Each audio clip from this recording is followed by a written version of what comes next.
Hello students, welcome to study stuff. आज हम बात करेंगे exercise 2.1 inverse trigonometric functions. Class 12th का टॉपिक है ये। इसके एक्सरसाइज 2.1 को हम लोग सॉल्व करेंगे। कोई डाउट्स हो तो प्लीज़ कमेंट सेक्शन में मुझे ज़रूर बताएं। चलिए वीडियो को शुरू करते हैं। पहला क्वेश्चन कह रहा है ये, find the principal values of the following. Number 1 है sine inverse minus half. Question number 2 है कॉस इनवर्स अंडर रूट 3/2। चलिए पहला क्वेश्चन करते हैं, साइन इनवर्स माइनस हाफ। कल के लेक्चर में मैं आपको पढ़ा चुका हूँ कि वैल्यूज़ जो लाया करती हैं, प्रिंसिपल वैल्यूज़, उसको पढ़ा चुका हूँ मैं। उसको आप पहले देख लीजिए एक बार, उसके बाद आपको ये क्वेश्चन करने में आसानी होगी। सबसे पहले क्वेश्चन नंबर 1 से शुरू करते हैं। क्वेश्चन नंबर 1 है साइन इनवर्स माइनस हाफ। सबसे पहले इसमें आपको क्या कंसिडर करना है, इस पूरे को मान लेना है let y is equals to sine inverse minus half. Second, जब ये साइन इनवर्स यहाँ आ जाएगा तो ये हो जाएगा sine y is equals to minus half. Sine y minus half कब होगा, जब y बराबर हो जाएगा आपका माइनस π/6। आपको पता है π/6 मतलब होता है 30 डिग्री, और साइन 30 इज हाफ, उसको हम लिख सकते हैं माइनस साइन π/6। माइनस साइन π/6 पे साइन y आपका हो जाएगा minus half. But principal range क्या थी, principal range of sine x जो थी, साइन इनवर्स x, वो थी आपकी माइनस π/2 से π/2 तक। कहने का मतलब ये है -90 से +90 तक, और -30 इन दोनों के बीच में आ रहा है। इसका मतलब आंसर इज -π/6, या फिर इसको आप कह सकते हैं -30 डिग्री। इन दोनों के बीच की वैल्यू है ये, इसलिए आंसर इसका सही है। अगले क्वेश्चन में कहा है इसने कि कॉस इनवर्स अंडर रूट 3/2 का प्रिंसिपल वैल्यू क्या होगी। देखते हैं। क्वेश्चन नंबर 2 है कॉस इनवर्स अंडर रूट 3/2। फिर वही चीज़ let y is equals to cos inverse under root 3/2। तो कॉस y बराबर हो जाएगा अंडर रूट 3/2। तो कॉस y अंडर रूट 3/2 के बराबर कब होगा, जब ये बराबर हो जाएगा कॉस π/6। कॉस 30 डिग्री बराबर होता है आपका, कॉस 30 डिग्री बराबर आपका होता है अंडर रूट 3/2। तो ये π/6 हो गया वैल्यू। बट प्रिंसिपल रेंज क्या है, principal range of cos x is, cos inverse x is close interval 0 से पाई तक। क्या ये 0 से पाई के बीच की वैल्यू है? जी हाँ, ये है। इसलिए हम कहेंगे आंसर इज π/6। बहुत ही इजी टॉपिक है, बस रेंज आपको याद होनी चाहिए। रेंज अगर आपको नहीं पता तो आप इस क्वेश्चन को नहीं कर पाएंगे। रेंज पता करने के लिए आप कर सकते हैं, पहले पहली वाली वीडियो को देख सकते हैं, इन्वर्स ट्रिग्नोमेट्रिक फंक्शन। उसके बाद ही इस एक्सरसाइज को सॉल्व करिए तो आपके लिए ईजी हो जाएगा। चलिए क्वेश्चन नंबर 3 की तरफ बढ़ते हैं। क्वेश्चन नंबर 3 कह रहा है find the principal values of cos inverse cosec inverse 2। ठीक है, तो कोसेक इनवर्स 2 की वैल्यू निकालना है। तो ये क्वेश्चन नंबर 3 में कोसेक इनवर्स 2 की वैल्यू निकालनी है। Same formula, let y is equals to cosec inverse 2। ये हो गया cosec y is equals to 2। अब आपको पता है साइन 30 बराबर हाफ होता है। अब साइन 30 या साइन π/6 बराबर हाफ होता है, तो cosec y can be written as cosec π/6। सही बात है। कोसेक 30 बराबर भी 1/sin30 होगा, तो 1/2 बराबर 2 हो जाएगा।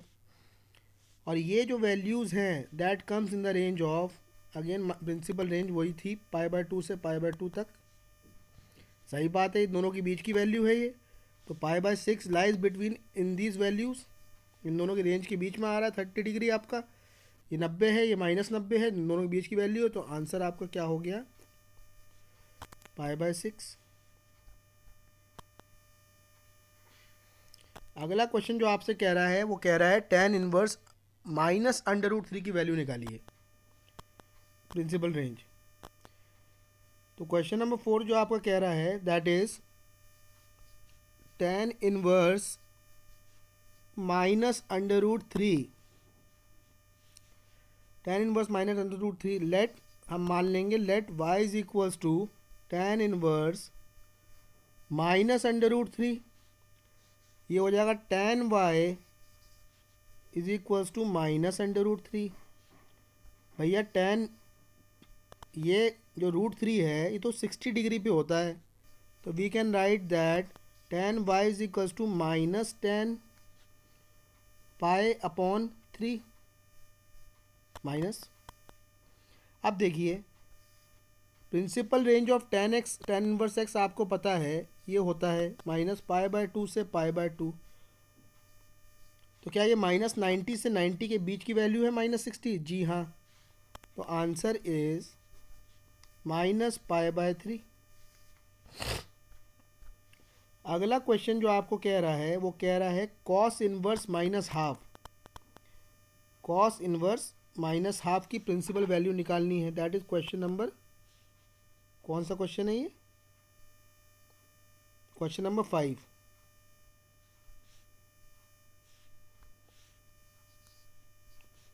cos inverse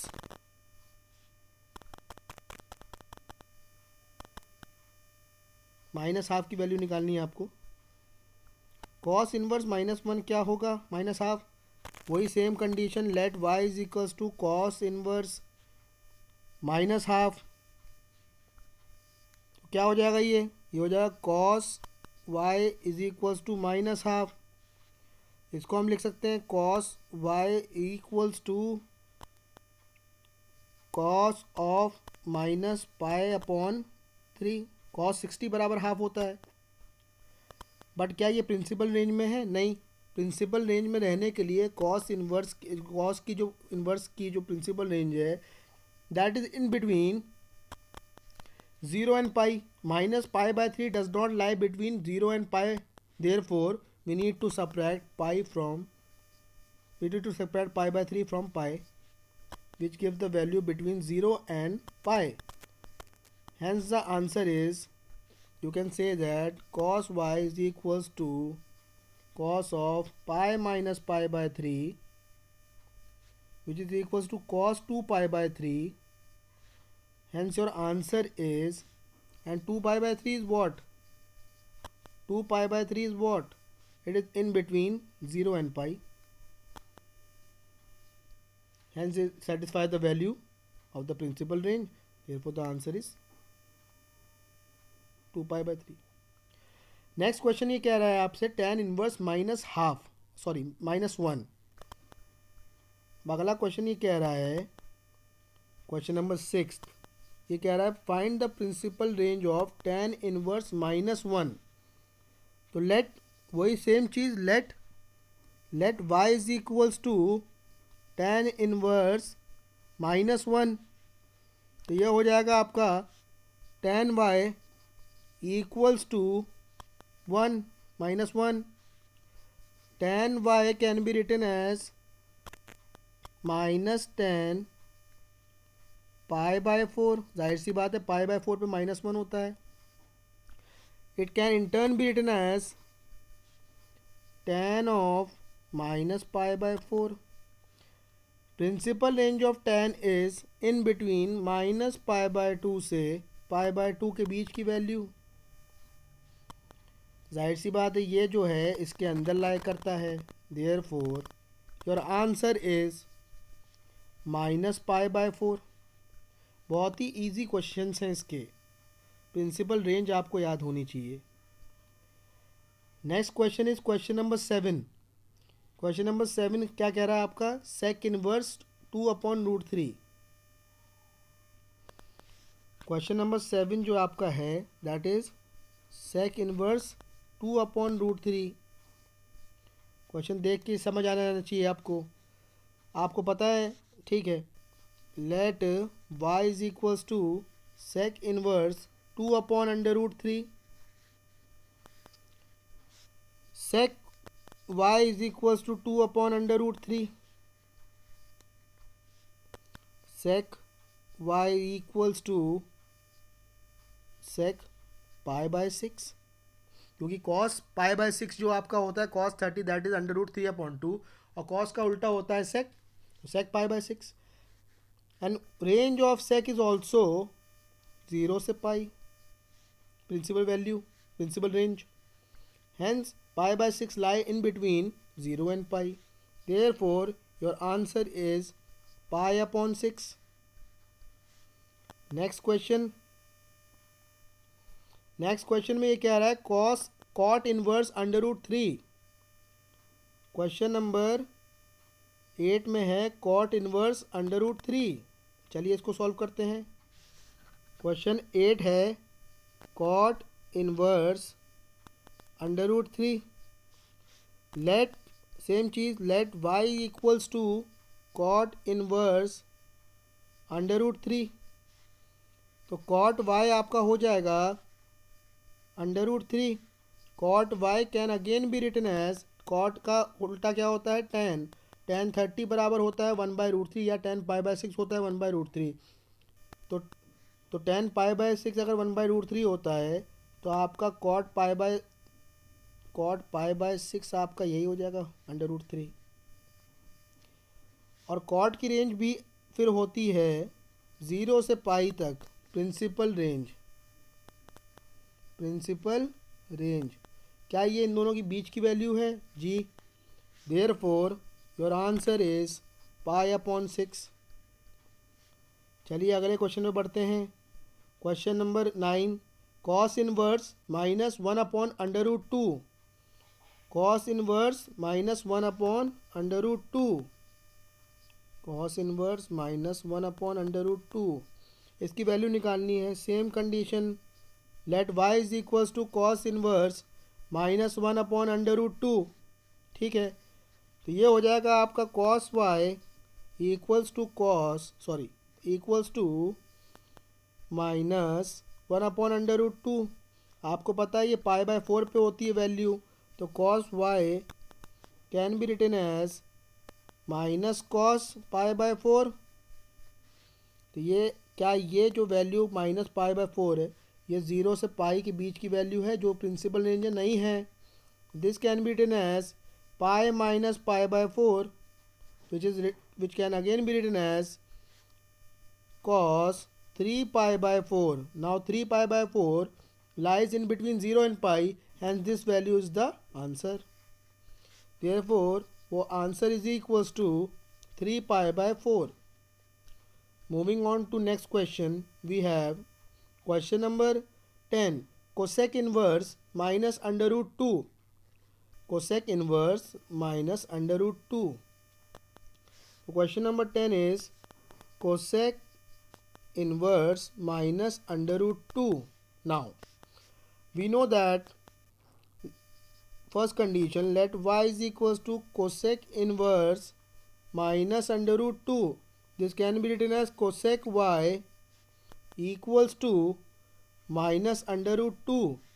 cosec y can again be written as cosec -π/4। π/4 45 degree होता है आपका, कोसेक 45 √2 होता है, तो -45 -√2 हो जाएगा। And the principal range of cosec is -π/2 से π/2 तक की वैल्यू को अज्यूम करता है। Is this value is in between this value? Yes.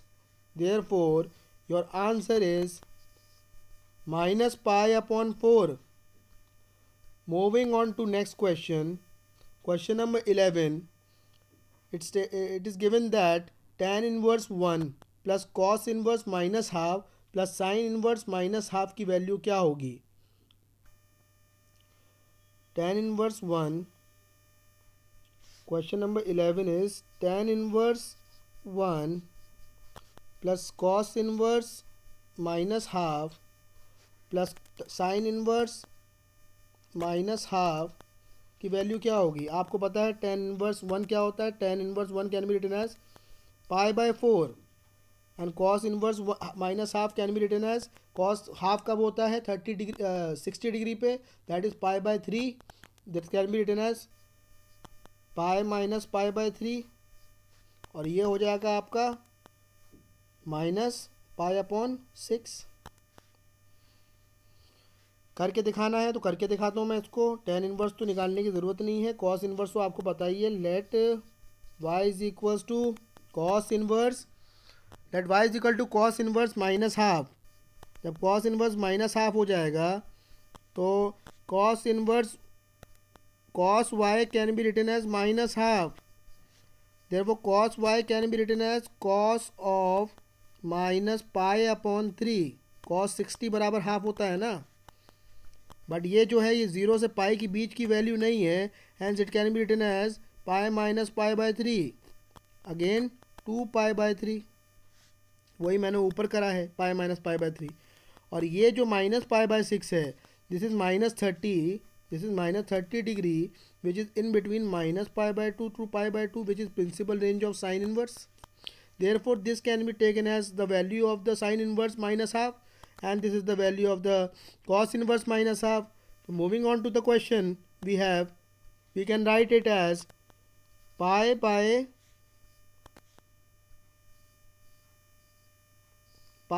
4 plus pi minus pi by 3 is 2 pi by 3 minus pi upon 6. This can be written as, taking 12 as LCM, we can write as 3 pi, 3 4s are 12, 4 2s are 8 pi, plus, sorry, this can be written as plus 8 pi minus 2 pi.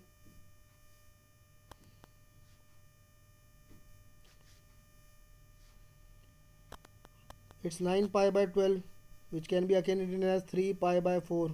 So your answer is 3 pi by 4.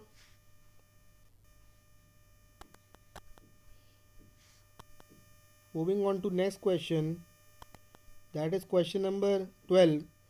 It is given that cos inverse half plus 2 sin inverse half, cos inverse half plus 2 sin inverse half की value निकालिए। Question number 12 में ये दे रखा है कि cos inverse half plus 2 sine inverse half की value निकालिए। देखिए 2 देख के घबराइएगा मत, कॉस इनवर्स हाफ आपको पता है पाई बाय 3 होता है। कॉस इनवर्स हाफ कब होगा कॉस? जब वाई आपकी वैल्यू जो थीटा की होगी वो पाई बाय 3 के बराबर होगी, 60 डिग्री के बराबर होगी। और ये जो है इसको अलग छोड़ दीजिए इसको। और ये साइन इनवर्स हाफ कब होता है?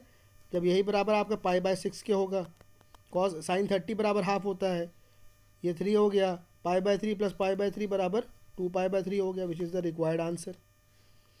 Moving on to next question, question number 13। It is given that sine inverse x बराबर वाई, तो एक्स की वाई की वैल्यू कहाँ लाया करेगी? क्या कह रहा है? साइन इनवर्स एक्स बराबर वाई।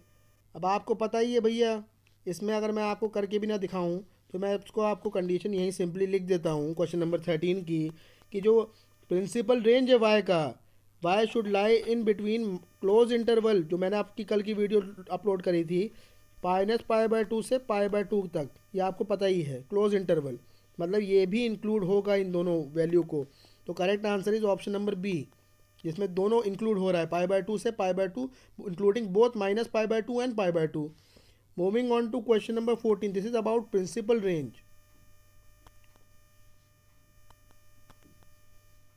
कुछ नहीं है इसमें। Moving on to question number 14, we have tan inverse under root 3 minus sec inverse minus 2, इसकी वैल्यू क्या होगी?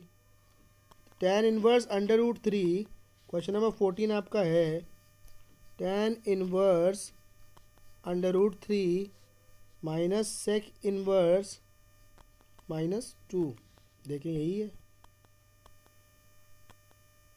माइनस सेक इनवर्स -2, इसकी वैल्यू क्या होगी? ठीक है, इसकी वैल्यू निकालते हैं। चलिए अब देखिए, इसको अलग सॉल्व करिए, इसको अलग सॉल्व करिए। ये तो आपको पता ही है, देखते ही पता चल रहा है। ये होगा π/3, क्योंकि tan 60 बराबर √3 होता है। बट ये जो है इसको निकालना पड़ेगा। चलिए देखते हैं। Let y is equals to sec inverse -2। ठीक है भाई, तो सेक y इक्वल्स टू -2। ठीक है भाई, तो सेक y बराबर आपका क्या हो जाएगा? सेक हाफ के बराबर -2 के बराबर कब होगा? ये होता है 60 डिग्री पे। तो 60 डिग्री कब होता है? π/3 पे। तो ये हो जाएगा सेक -π/3। बट इसकी प्रिंसिपल रेंज जो है दैट इज़ फ्रॉम 0 to π। तो ये तो इसमें है ही नहीं। इसको हम लिख सकते हैं sec of π - π/3 which is equals to 2π/3। Answer is 2π/3। तो इसमें हम लिख सकते हैं ब्रैकेट में π - π/3, π/3 हो गया 2π/3। तो 2π/3 जब π/3 में से घटाएंगे तो आपका आ जाएगा -π/3। तो ये आपका हो गया आंसर। कुछ नहीं है इसमें, बहुत ही आसान है, ये बहुत ही आसान टॉपिक है। तो इसका आंसर जो हो जाएगा ये ऑप्शन नंबर बी। तो आशा करता हूँ, देखिए इसमें आपको सिर्फ प्रिंसिपल वैल्यूज़ को याद करना पड़ेगा। प्रिंसिपल वैल्यूज़ अगर आपकी याद हो गई तो वीडियो आपका जितने भी क्वेश्चन है वो आसानी से सॉल्व हो जाएंगे। इसमें एक्सरसाइज में कुछ भी नहीं है। प्रिंसिपल वैल्यूज़ को देखने के लिए आप इससे पहले वाली वीडियो देखिए, उसको समझिए, उसके बाद ही आप इसको आसानी से सॉल्व कर पाएंगे। एक बार आपने वीडियो देख ली, आपको बिल्कुल क्लियर अंडरस्टैंडिंग हो जाएगी कि वीडियो इसको सॉल्व कैसे करना है क्वेश्चंस को। तो आशा करता हूँ यहाँ तक आपको वीडियो समझ में आई, क्वेश्चंस को आपने समझा। और अगर समझ में आया तो प्लीज़ लाइक करें, चैनल को सब्सक्राइब करें और थोड़ा बहुत कमेंट करें। और कोई डाउट्स हो तो मुझे ज़रूर बताएं। Thank you so much.